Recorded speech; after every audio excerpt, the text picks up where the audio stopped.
Hello guys, my name is Shinidhi. Welcome to today's lesson. In today's lesson, we will learn about question tags, its meaning, rules, examples, an exercise, and also a few commonly mispronounced words in English. So here we go. So question tags are used mostly in spoken English for people that you're talking with, whom you're talking with, to agree or disagree with your sentence.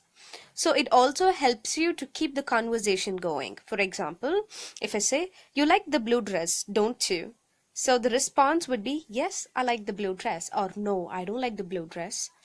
So it helps the other person to agree or disagree and also to continue the conversation without any difficulties. So what are the main points that you'll have to remember when you are forming a question tag? So the first one is a positive sentence will have a negative question tag. So I've already done a lot about sentences. So if you guys have not watched it, please do go back and watch that video. So a positive sentence will always have a negative question tag, and a negative sentence will have a positive question tag. It's always going to be the opposite. So let's learn it in a better way with an example. So the first example is, you are coming for the movie, aren't you? So the sentence, look at the sentence only till the comma. So you are coming for the movie. So it is a positive sentence because there is no or not in the sentence. The sentence is not negated. So the question tag is the one that is followed after the comma. So it says, aren't you? Where did I get the word aren't you from? So the verb in the sentence is are coming. So I take the first verb are and I negate it, and the subject in the sentence is you. So I invert the subject and the verb. So I get the question tag. And please do remember, question tag must always end with a question because the name itself suggests. So next example, Paul can cook, can't he? So look at the sentence only till the comma first. Paul can cook. It's a positive sentence. Which is the first verb? Can. So negate can. Can will become can't. So usually we have a habit of saying cannot. But in the question tags, you'll have to break it short because while you're talking, it's always going to be fast. So you can't say cannot he. It's better to say can't he. Right? So that's the first verb can. So you negate it, it becomes can't, and the subject is Paul. So we'll have to use a pronoun instead of the noun. And when you inverse it, you get the question tag, can't he? And you'll have to end it with a question mark. Look at the next example. They aren't pretty, are they? So look at the sentence till the comma. So they aren't pretty. They aren't pretty. So it's a negative sentence. So obviously the verb that is negated will become positive when you're doing it when you're forming a question tag. So it becomes are they and the question mark. So next one, he shouldn't have eaten so much, should he? So look at the verb that is negated, shouldn't. So make it positive and invert the subject and the verb. So you get the question tag. So last one, she's a singer. So here the first verb is. So it's positive. So make it negative, isn't. And the subject is she. So you invert the subject and the verb. With a question mark, you get the question tag. So next one. So when the verb is in simple present, we use do or does to form a question tag. You play football, don't you? So here you play football, it's in simple present. So in my further lessons, I'll be doing a lot about tenses. So for now, we will know you play football is a simple present tense. So for that, the question tag will always take do or does form. So since this sentence is positive, the question tag becomes don't you, negative. Next one, if the verb is in simple past, we use did. So if it is present, it is do or does. If it is past, it is did. You just put the past form of do. So for example, you broke the vase, didn't you? So we say didn't you, but when you write, you say didn't you. So while you speak, you take out the D. So didn't you?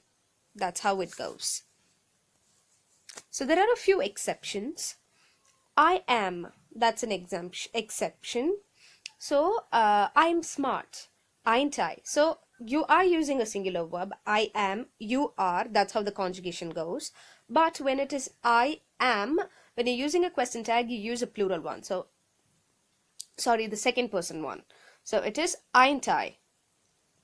So next one, if it is a positive imperative sentence, stop wasting water. I've done a complete lesson on imperative sentences. If you guys haven't watched it, please do watch it. So this is an imperative sentence. So it's a positive one because it says stop wasting water. So the question tag will be will you. It'll be in positive. Unlike the other rule we saw where if it is a positive sentence, your question tag must be negative. Whereas here it is an exemption. So next one is let's. Whenever you have let's in this sentence, the question tag will take shall. So for example, let's go to the beach. Shall we? Let's not go to the park. Shall we not? So that's how it goes. So moving ahead. So it's an exercise. You guys can take it in the form of test. Pause the video, do the test and check the answers that is followed by the slide. So what I'll be doing is I'll explain it so that you guys won't have any room for doubt. First one, Paul wasn't in the class. So what kind of sentence it is? It's a negative sentence. So the question tag will be positive. So which is the verb that is negated? Wasn't. So when you write it in the positive form, was. The subject is Paul. So replace the noun with a pronoun. So it is he. Was he? With a question mark. So the next one, he won't mind if I use his pen. So here it is another negative sentence. So the verb that is negated is won't. So in the positive form it becomes would. So he won't mind if I use his pen. Would he? So you just have to inverse the subject and the verb. So the next example is, next question is, she never acts like a lady. So here there is only one possible way of doing it. Does she? That's it, because this one is in simple present. So do or does is the one that we will use to form a question tag. So it is does she. Never constitutes for a negative sentence if you guys are wondering. So the next one is I'm right. I always said I am is an exemption. So when you have I am, it becomes ain't I. So here it becomes I'm right, ain't I? So the next one, you've got a camera. So it's a positive sentence. What's the first verb? Have. So I'll have to negate it. Haven't. So what's the subject? You. So haven't you with a question mark is the question tag for this. So next one, Sasha can cope with the situation. Here it's a positive sentence. The first verb is can. So if I make it negative, it becomes can't. The subject is Sasha. So if I replace the noun with a pronoun, it is she. So can't she with a question mark is the question tag. So the next one, I don't suppose you're serious. So here it is a negative sentence. So the question tag must be in positive. So I don't suppose you're serious. Are you? So the more emphasis is given on the part you are serious. So that's why I am forming a question tag using that verb and not the don't part. I can't say I don't suppose you're serious, do you? That doesn't even make sense. So you'll have to think twice before doing it. You'll have to use your common sense sometimes in tricky questions like this. So moving ahead, here are the answers that you can cross-check. So I have picked up a few commonly mispronounced words in English. So let's start off. First one is interest. I've heard a lot of people saying interest. It is an interesting book. No, it's an interesting book. You don't put a lot of emphasis on terest. It's just interest.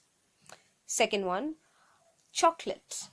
I've heard people saying chocolate or chocolate. So the right pronunciation is chocolate. Only three, chocolate. Chocolate. Third one is debt. The B is silent. Never pronounce the B. It's never called a debt. It's a debt. Next one is plumber.